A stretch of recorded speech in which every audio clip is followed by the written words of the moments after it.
broadcast network, AfterBuzz TV. Over 20 million weekly downloads in over 150 countries, and your number one source for after-show entertainment.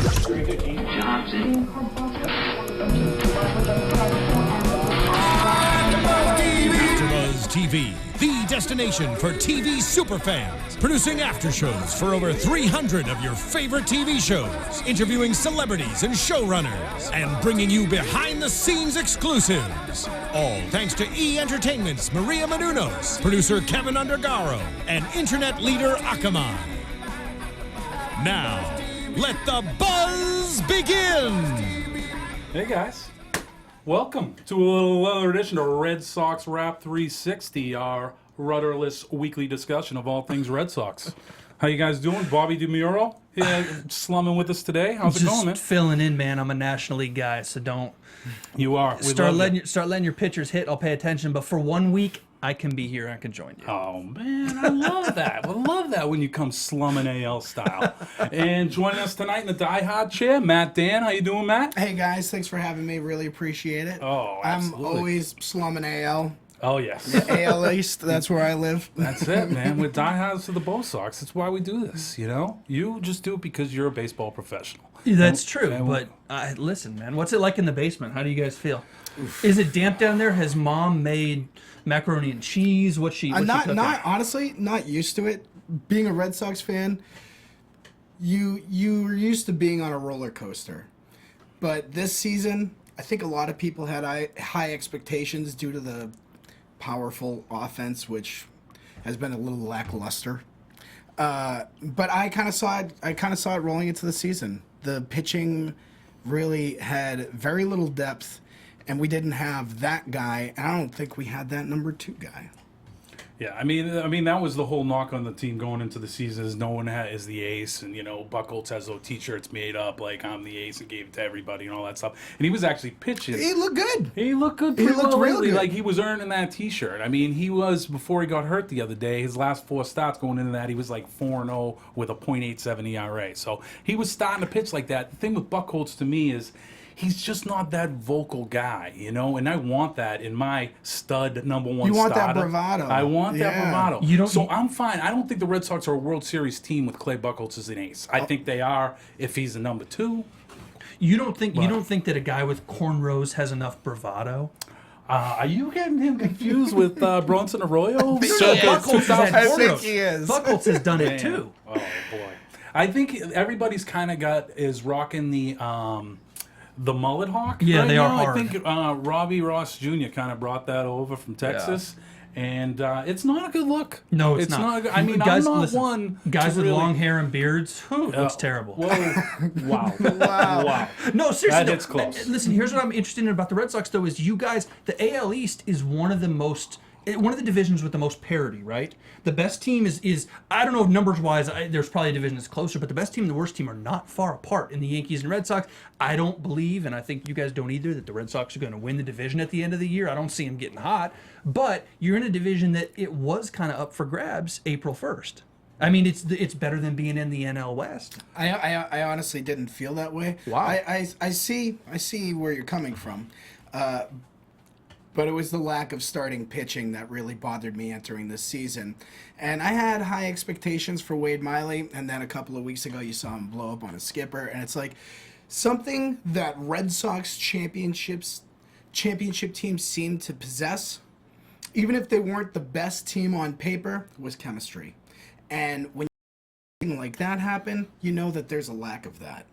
And they're just not a cohesive group right now. I know that Sandoval, Poppy, Hanley, they have their thing going on, but I just don't see that within your pitchers. And it's your clubhouse is kind of divided like that. You get your offense, you get your pitchers. You need your pitchers you need them to kind of strut around like the rooster in the hen house. Mm-hmm. And we don't have, getting back to that ace, we don't have that rooster, and we don't have any chemistry. Yeah. Well, I mean, the pitchers are just odd birds, and usually Absolutely. they're kind of a keep to themselves unless it's their day to go every 5. You don't unless you have like a Pedro Martinez who's just crazy and just uplifts everybody. He's not walking through the door. No, he is not. He is not walking through that door. But I've actually been encouraged a little bit lately, and I was excited to hear in the Fox broadcast the other day, Harold Reynolds said he was down the field, he was in the clubhouse, and he was getting to feel like there was some chemistry developing, and that, you know, maybe they're ready to turn this thing around, because even though it was a horrible start, you know, lately they have been turning it around. On June 17th, they were 11 games under 500, like more than 10 games out of it. But since then, after today's loss, it's 15-9 in the last 24. And going into today's game, they were 15-8, and that was tied with the Angels for the best record in the AL. So they are a little bit turning things around, you know, and it's mostly the young guys, the Betts, the Bogarts, the Brock Stars, the Killer Bees, if you will, that are at the top of our lineup really setting the table. The problem is the big boppers, you know, the Poppies, the Pandas, and the, you know, Hanley. Mike Napoli and all those guys. Oh, well, Mike Napoli. Well, that's a different case on its own. But they'll like hit for 3 games and then they won't hit for 3 and then they hit, you know, so it's like we're living a lot of runners on base, not hitting with runners in scoring position. But the key this year has been the lack of clutch hitting, and that is what's turned around a little bit in the last 3 weeks. Guys getting some big base hits, but and so I understand I had those same reservations with you with the starting pitching coming into the year, but everybody did, and we all thought this is a team that's going to have to win with the bats. Exactly. I think everybody could step back and look at that roster and say, well, they have the bats, or they should. On paper. On paper. If they perform, they have the bats. Nobody said Wade Miley was going to go out there and be a 1, 2, even 3 guy. I think Porcello was the only guy that anybody thought was had the potential, and it's been, to put it lightly, a rough season. I mean, his last start was pretty decent. It does, and he definitely benefits from having Hannigan back. You know, having that veteran behind the plate. I mean, I like Swihart. Yeah, I'm good with holding on to him, but as far as calling the game, he's just not there yet. But you got to watch these young players develop. Like Harper out of the gate took years to develop. I'm pretty sure Trout was sent down before he actually kind of popped. I think Posey and Wieters, they took some time going to catchers. They took some time developing. People are still waiting. Some people are still waiting for Wieters to perform like a Posey. So you look at Swihart and you're like, oh, nice. We've got this young prospect. It's gonna like the Sox version of a Posey, but that's not for another 3, 4 years down the road. Yeah. And I'm a huge Christian Vasquez fan, too. And it's like, granted, he's out on Tommy John, he's out for the year and all that stuff, but I just love...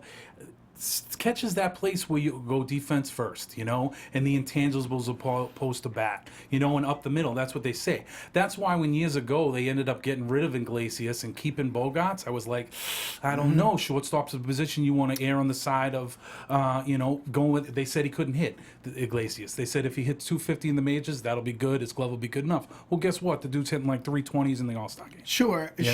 I mean, first time that's happened, and it's a small sample size of potent offense he's given you. I mean, somewhat potent. He's hitting for average. Yeah, but even when it was small time with the Sox, he was hitting for average. But I mean, don't get me wrong. I was kind of down on Bogarts a little bit last season, but I've come around, and it's a good thing we kept the kid because he's unbelievable. He is, and he should really be our all-star selection. Oh God, here we go. I wouldn't be against it. Yeah, I wouldn't.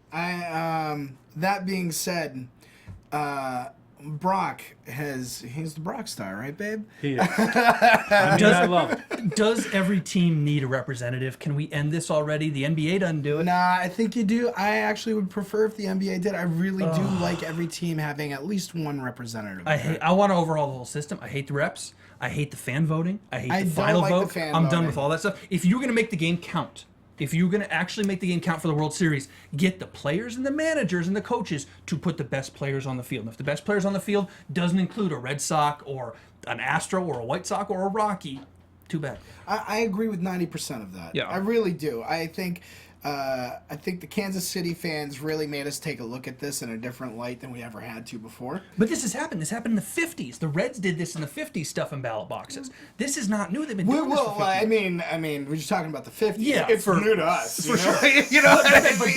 this has been going on. But that's the point. This has been going on for decades. It's been ridiculous for decades like that. I know why you do the fan voting, because it's a PR game. If Sure. you make it a PR game, don't make it count for home field advantage, because it burned the Royals last year. It did, and if you're gonna make it mean something, I agree. Yeah. You gotta get the best talent in there. Now, that being said, MLB wants the fans to watch, and that might mean taking a representative from each team. Yeah. I like the representative from each team. You can't do it so much in the NBA because there's too many teams unless you're going to have Rosters of 30 guys. Yeah, or each very team true. only gets one Yeah. representative, and then you don't have some really good guys making it. But I think you got to leave the vote to the fans. This year was, the first time they did it all on the internet. So, the 70-year-old dude who's got his transistor at the game, watching the game, who likes to fill out his chat, he can't do that anymore. I love doing that as a kid, man. Me That too. was a great thing. That's a I good love point. that. That's a very good It's point. a tradition, Yeah. So I think they bring that back. Leave it in the fans' hands. It was getting ridiculous for a while with Kansas City, but now they got 4 starters in there, right? Well, Moustakas got honestly, voted I'm late. kind of glad Casey did it, because it kind of woke everybody up. Because Yeah. if this thing is gonna mean something, Mm-hmm. we got to look at this a little differently. And Well, what kills me about this game too is the game that was the impetus for doing this mean something thing. You guys remember at Miller Park was the tie All-Star game, whatever, 10 years ago or whatever. Right. That was kind of this first snowball into how do we change this. You can't tell me those guys weren't playing hard in a tie game after 12 innings in a game that didn't mean anything. Those guys play their ass off. It's pride. It's pride within their, those are their coworkers, so to speak. They want to look good in front of themselves, let alone the fans. It's like, this game would still mean something to these players. Make it an exhibition. Let the fans vote. That's fine. But then make it an exhibition. Don't make it mean anything. These guys are still going to play hard. That's true. There are no other games going on. They're on a pedestal. This is not Dan Ugla in an All-Star game in New York City. Everybody else is going to play hard. we're all in agreement on that. The game should not count. It's Yes. ridiculous. And I think that's one of the you guys know how much I love Brock Holt. I love the guy. He's unbelievable. It really But is. he was a guy that coming into the season, he wasn't a lock to make the team, and he's just a guy that's really played well this season. And I'm kind of like a guy that, much like you don't talk about a no-hitter when it's happening, don't talk about the guy that's playing above his head right now, okay? Leave the spotlight off him, let him keep producing. But what did we do? Old Nettie Yost shifted a big old spotlight on the Brock Star, an all-star spotlight, and tabbed him for that. And I really think it comes back to the fact that it counts. And he wants a guy, he has the versatility he can put anywhere. Yeah, that's a good point. I'm looking at Holt's stats right now. I don't think he's going to regress as much as it sounds like you think he's going to regress. Well, I mean, Not to interrupt, but yeah, I think please interrupt. I think the guy has earned a spot in the field somewhere full time. He has. I mean, I'm with this team going forward, and with the versatility of Holt, I want to give everybody a day off once a week. If we're playing 7 games a week, nobody should be playing 7 games when we have Holt. Get everybody in and out of there, That's true. And speaking of, people playing in the field, David Ortiz played 2 games at first base this past week. The first game he played, the first time since like 06, he's played first base Fenway. And guess what? 0 putouts he had in Yeah. the game. 0 putouts. Never happened in Red Sox history. Well, almost 18,000 games they played in Red Sox history. So he had no putouts. he effectively DH'd. He effectively Yeah. he did have an assist. He was okay. part of a 3-1 putout. But isn't that shocking? That shocks me. I The can't thing that believe- shocks me about that is your pitchers in a 9-inning game aren't throwing any ground balls to get a put out at first base. Jesus Christ. And that's how this team was assembled. I know, yeah. It's true. Yeah. It's from day one. Yeah. From day one this season. We brought in Miley and Porcello. These guys up ground ball pitches. We improved our defense by getting Panda, who's probably top 3 in errors for third baseman. One thing at Bogarts, his defense has improved immeasurably, so I'm stoked about that. Petey's going to be solid at second. Mike Napoli can't hit his weight, but he's a pretty good defensive first baseman. And, the circus in left field. And then the other guys, playing good defense. So Let me ask you a question about Mike Napoli. At what point do you cut your losses and say, okay, we can get better people? I can think of some trade candidates. You can get somebody better. Forget this. We just have to DFA him. Because nobody's going to take him in a trade right now. No. Yeah. No. That's the thing. Or if you do, you're going to get a double-A relief pitcher back, and you don't want that. What's the difference? I mean, at this point, I'd probably take of, a bag of used fungos, for Napster. Well, I'll tell you what. The Red Sox are known for having a stacked farm system. And if there's a guy with a sleeping bat in the lineup, it's probably time to start looking at some of the kids. Well, Travis Shaw started at first today, so he's been up, and Napoli's been on the bench like 3 times this week. So they are. It's turning in that direction. It is. Yeah. The thing why I don't want to DFA him just yet is because he is a notoriously streaky hitter. Yeah. And when he gets hot, he can carry a ball club. For he did last year. He Yeah. carried us for like the month of June. Yeah, he had a real nice June last year. Yeah. And whenever I get to the point with a lot of, and I feel like this is my fault as a fan, but I remember saying like, Poppy's done. He's done. We got to cut him loose. We got to trade him. Somebody will give us a bag of balls for him. And then all of a sudden the next year he comes around and he started tearing it loose again. Yeah. And he's hitting now. I mean, he's pretty much hitting home runs, and that's it. But at least he's hitting that. But it makes me stop whenever I get to the point with one of these other guys, and I feel like I'm getting at the end of my rope with some of these other players. I am now a little more hesitant, and I back off, and I'm like, maybe patience. It is a virtue. Maybe I should dig a little deeper, find a little more. Especially when you already got burnt on it before. Well, Exactly. Exactly. Listen, I'm hearing you guys, and I'm thinking about this. You want somebody who can play a little bit of first base now, and then maybe, because Ortiz is not going to play forever, can transition to designated hitter one day. You done deals with this club already. Look at Willeen Rosario with the Rockies. He cannot catch anymore. He's an awful defensive catcher. He's playing first base for them and hasn't been the worst. He can hit the ball. That guy's, he's got the pop you would want in that lineup with a right-handed bat, and he's going to do much better than Napoli. Trade for a guy like that, because the Rockies have nothing to lose either. And then 2 years from now, whatever that time is when David Ortiz actually does need to move on, then you have a designated hitter down the road. I don't think he's a long-term first baseman. Rosario. Will you take Mike Napoli for him? No. Okay. But I mean, look, the Rockies and Red Sox done deals before. Franklin Morales went to the Red Sox and then back to Colorado. This is true. Jonathan Herrera was involved in a deal with that. Yeah. So you got a couple of guys there who maybe get to talking and say the Rockies have to dump Rosario because he's extra for them. And the Red Sox say, you know what, we need a power hitter who's going to hit better than 193. Rosario's going to do 270, which would look damn good in the Red Sox lineup right now. Here's the deal. We already have that guy on our roster. His name is Hanley Ramirez. Well, but he's an outfielder. That's the difference. Here's the thing. Is he though? Is he an outfielder? Have you seen him play? Because that defense is porous at best. The second the Red Sox acquired Hanley Ramirez and Sandoval, but he's a different thing. Hanley Ramirez, why? Why? So here's the deal. I disagree with that. Really? I disagree with that because and here's why.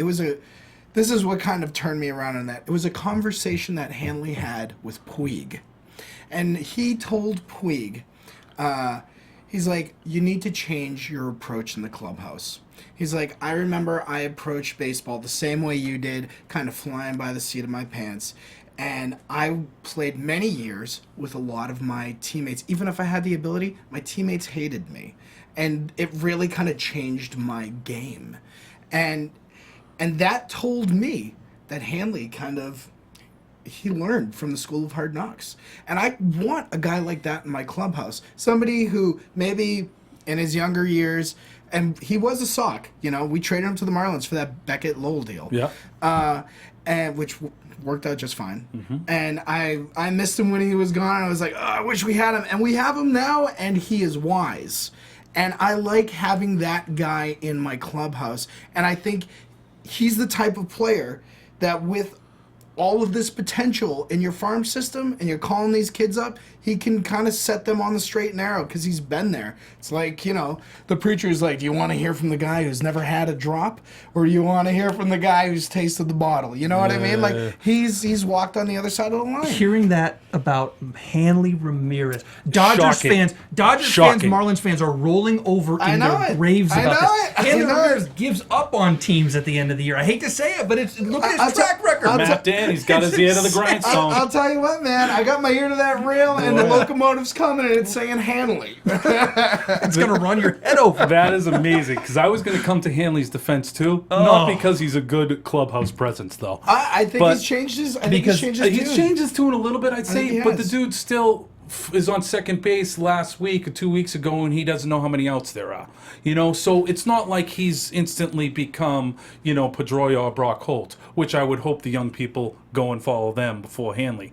But Hanley, what Hanley does do is he has 19 bombs. Yeah. And in a league that's kind of getting scarce of power bats, that's why the Red Sox went out and got the two best bats that were on the market, you know, in Panda and Hanley. And, you know, Panda's up and down, but I knew that was going to be the case. It's a long season. He's up and down guy. But if there's a prayer and we actually get into October baseball, the guy shows up. That's why you got the Panda. Exactly. Because of the postseason. You need the guy in October. But Hanley's mashing. I mean, there was that time in May where he didn't have an RBI for like 3 weeks, but that was after he smashed his shoulder into the wall early in May. So, I mean, he's coming around. And he's been dinged up here and there. He had that freak accident where he got hit in the hand, you know, running the bases. And, yeah, I thought that was unathletic on his part. I agree. I agree. You know, and Remy's saying like, "Oh, I couldn't get out of the way of that one." I was like, "Let's look at the player's commentator. He was in a Sox uniform at one point too. That's you true, know? but I mean, the replay is in like slow mo, and I'm giving it like the basketball ref count. You know, and I mean, I know it's slow motion, but I'm still getting a 5. That's got to be like a 2. You know, in regular time, and a pro baseball player's got to be able to, you know, do a quick stop and let that fly. I mean, it was ridiculous. Yeah, his eye wasn't on it at all. It seemed like it was. He was like looking back. He's like, "Oh, I'm gonna run right into this." Oh, see, I did it. But so I think there is that certain little bit of Hanley being Manny, you know. So see, I see that very much. And outside of Schilling, a lot of the guys liked Manny. He was like the fun guy. And when it comes to chemistry in a clubhouse, it takes a mix. It's really a melting pot, and it's just one of those weird things, and it comes together. You know what I mean? Yeah. Which Poppy screams chemistry to me in a clubhouse. He's one of those guys. Any team would love to have that guy in there, and that's one of the reasons why I think the Sox are reluctant to give up on him. It's just like one more year. Yeah, that and the fact he's probably on the Red Sox Mount Rushmore. You know, I mean, well, the guy's absolutely. But I mean, hell, even the Celtics traded Pierce. You know what I mean? That's true. Yeah. I mean, if someone's willing to give us the absolute ransom we got for Pearson Garnett, then I'd be willing to do that. But nobody's really lining up to, you know, get a guy that's 40. So, but you know, he's the thing with Ortiz, and I'll ask you about this, Bobby, being a former player. He was struggling early in the season, and then he started going to left field, boom, boom, boom, using that wall and really go. But the question is he can do that with balls in the air and lifting power line drives and stuff like that. Why can't he do that with balls on the ground? Why can't he just dink, shoot it right down where the third base is vacated during the shift? It's not the same for ground balls? I think the shift, you're seeing so many revolutions in baseball with sabermetrics, with shifting, with all these things. And finally, front offices are catching up to sabermetrics, and they should. Finally, fans are starting to catch up to it too, and they should. And the third one is the shift. And finally, one player at some point is going to catch up to the shift. Whether it's David Ortiz or somebody maybe more athletic to lay down a bunt, somebody's going to catch up every single time and say, if you shift on me, I'm going to hit a double down the line every single time. Look at how Ortiz is being pitched too. Because a lot of these guys, you'll shift on David Ortiz, and then pitchers will throw him away. because his blue zone is away. In his red zone, you never throw a lefty down and in, right? With few exceptions, that's the cardinal sin. So these pitchers throw these guys away, and yet the defense shifts them to pull. So what they're counting on these guys doing is trying to roll over every ball. Right. And these guys are so stubborn, and they have their own agenda at the plate, and they do what they do well, that they keep trying to roll over balls, and they keep hitting into shifts, especially on the ground.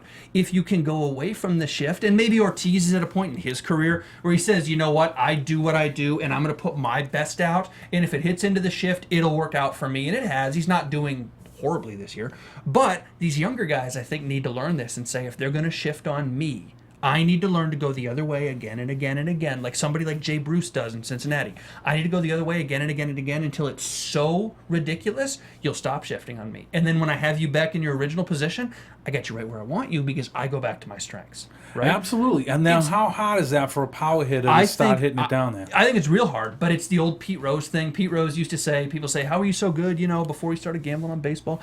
And his thing was, I would take every offseason, make my weaknesses my strengths. Pick my 3 biggest weaknesses, make them my biggest strengths the next year. So hitters, this winter, learn how to hit the other way. Make it your biggest strength. Couple months of that, teams will stop shifting on you. Not every team does it. The Braves don't shift. But teams like the Pirates or the Rockies who do it like crazy are going to have to turn around after a couple months of scouting reports and say, wait a second, we face Ortiz next week.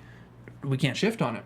We cannot shift on him anymore because he's understood how to go the other way. Yeah. It's a big adjustment. It's not going to happen in a week.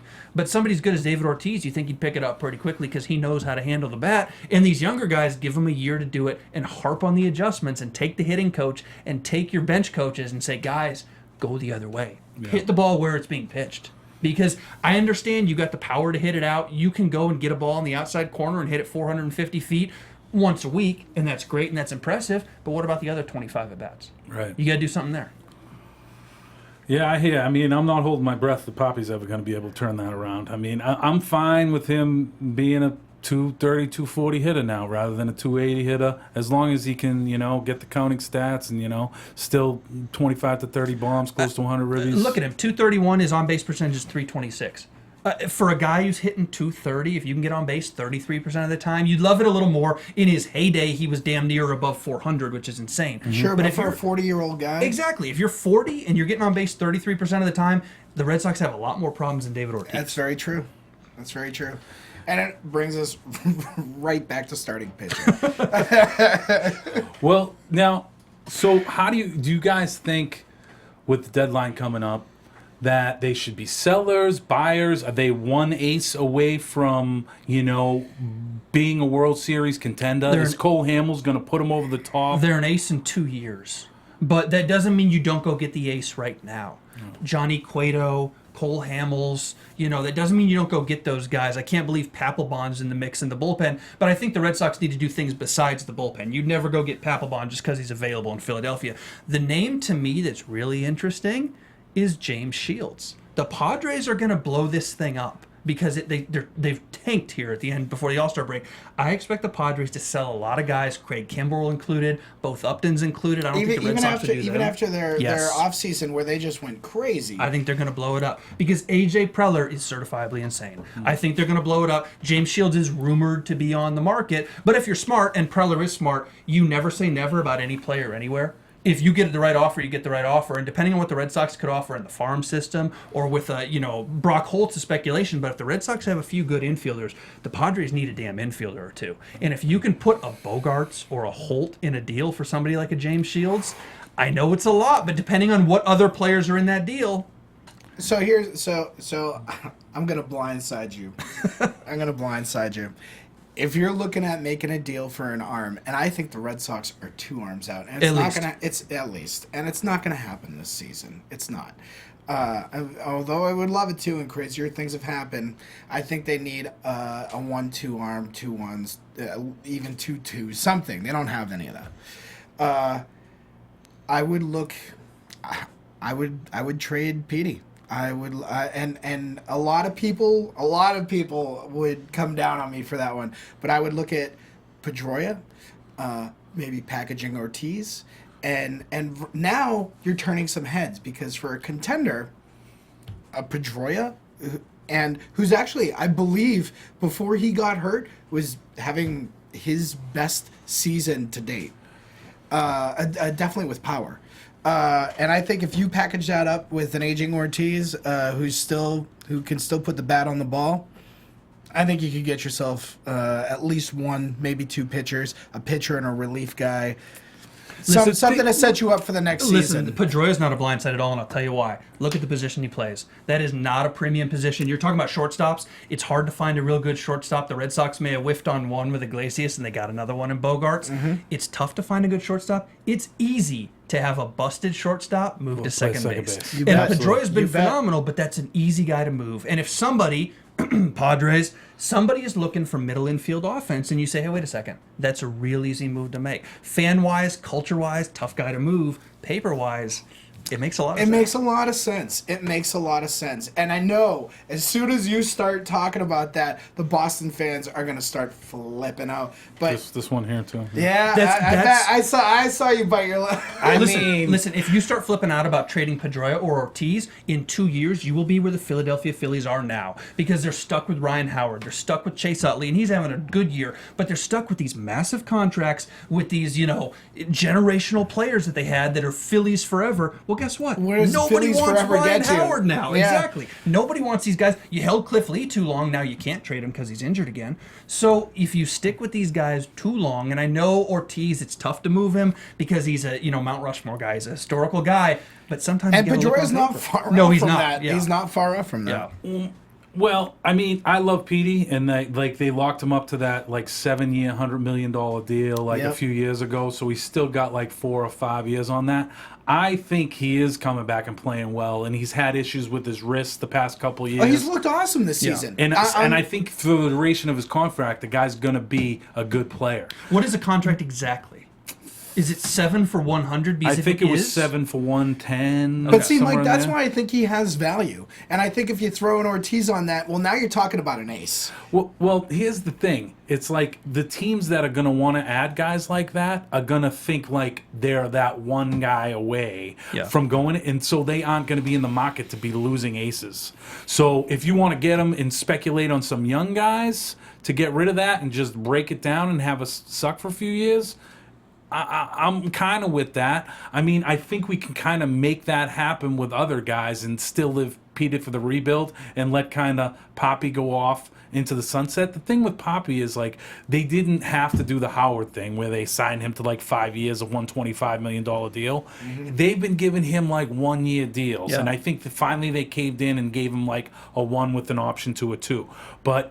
And that's the markets let that happen. So that's fine. They've never really had to get behind the 8 ball on that. And the guy's still kind of producing. Sure. But Pedroia and Poppy are different too because Pedroia has so many good years left ahead of him, you would think. Poppy, to me, Pedroia's packaged in a deal to a team like the Padres. And not just them, I know we keep talking about that. But to a team that can that's decent and can kind of build with him for the next 4, 5, 6 years. Poppy's a rental. Poppy's a guy that a team name your club, the Minnesota Twins or somebody, says, we're a player or two. Back to the Twins. We need, they talk about, look at their lineup, absolutely. But you look at the team like the Twins and says, hey, we're in the hunt. We didn't expect to be. We're a game off the wild card. We just need one guy. And we need one guy for 3 months. And come November, nice knowing you again, David Ortiz. Thank you for your service. Whereas Pedroia is the guy where the Padres or whomever package and say, hey, we need this guy for 4 years, for 5 years. Who else can we build? This is one of those things. For Poppy, I don't think you would get an ace. You'd probably get prospects. Agreed. For David, for Poppy, you won't get an ace. For Pedroia,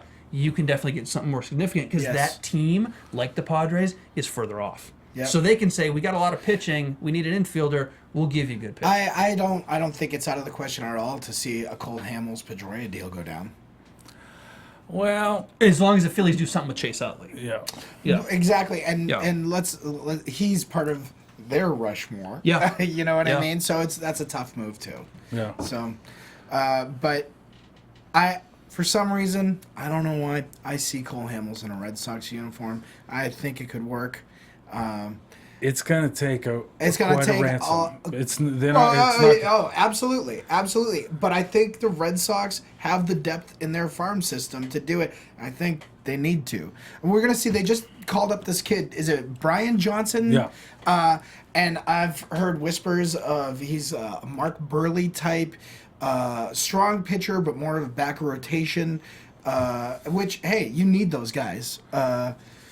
We'll see. I think he's going to start out in the pen right after the All-Star break, and then before the All-Star break. Yes, and then we're going to see him start. See him for Buckholz. I'm glad you brought up Mark Burley, because the one impediment for the Red Sox or anybody else when you're looking at pitchers is the Toronto Blue Jays. The Blue Jays are a pitcher away from being very, very good. Absolutely. And that team could not agree more. Is going to go for a Cole Hamels or a Johnny Cueto or both. Yep. Or an Aroldis Chapman if he's available. And they should. And I'll tell you what. They are going to get it right, because that R.A. Dickey deal bit them. And if they could take Syndergaard back, they would do it in a heartbeat, because that kid is lights out. Oh, yeah. And that's exactly why I don't want to get rid of the Eduardo Rodriguez's of the world and the Brian Johnsons of the world and the Harry Owens of the world for a Cole Hamels, who's making that NL to AL switch, which scares me. Hey, and it's the same deal with Cueto, too. Like, the pitchers that are on the market just happen to be NL guys this year. Hey, well, Cueto is also a rental. He's up at the end of the year, so he could bounce. He could go back to the NL. So he's a rental. Hamels is a guy that's under contract for another 3 years, so it makes sense. But he's going to take a mighty ransom. That's going to take Brian Johnson, Henry Owens, Manuel Margot, maybe. They say Swihart. Everybody and wants Betts a piece is of that untouchable. Kid. And Bogarts is never going on anywhere. He's an untouchable. I never say never, what's man. going on with that? Castillo doesn't have any trade value. He doesn't have any he's garbage right now, and he's a lot of money. Right now, a lot. So, but he could a lot of money. Garbage right now. Huge potential, high ceiling. Huge potential. So isn't Yamagata, who's also a second baseman. So a lot of money. Petey 2 years from now we deal him. A lot of money. Garbage right now sounds like a future Philadelphia Philly, doesn't it? Or a great band name. Look, the only thing going in your favor with the Phillies is you've got a GM there. I hate to blow him up. We did it on the Dodger show too. Ruben Amaro Jr. has no idea what he's doing. Anyway. So, and there's a few GMs like that you feel like you can take advantage of, and it's rare, and obviously you never know how these players turned out, but that's one guy who, if you think somebody's going to get fleeced by July 31st with all the guys they got to trade, it's the Phillies. Let's be honest. Yeah, I couldn't agree. Oh my goodness. You know who I would love the Red Sox to add? And you guys are going to laugh at me for this, and be buyers and make a run. Aroldis Chapman. If he's available. That's the other thing. I absolutely think he's available. And I have heard whispering of him going to Nationals as a setup guy. And that makes no sense, because the Nationals have so many more things to address other than a setup man. And the Nationals have a wonderful pitching staff. That's the one thing they do really well. Lights out. I'd say probably the best in all of baseball. Yeah. All right.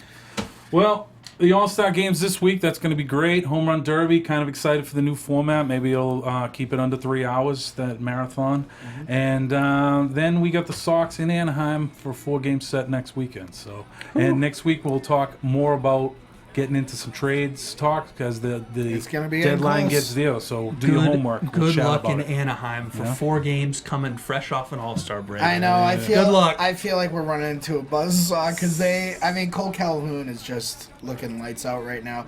Trout hit stride. He's like 2 home runs in what was it? 4 home runs in a 4-game span. It was.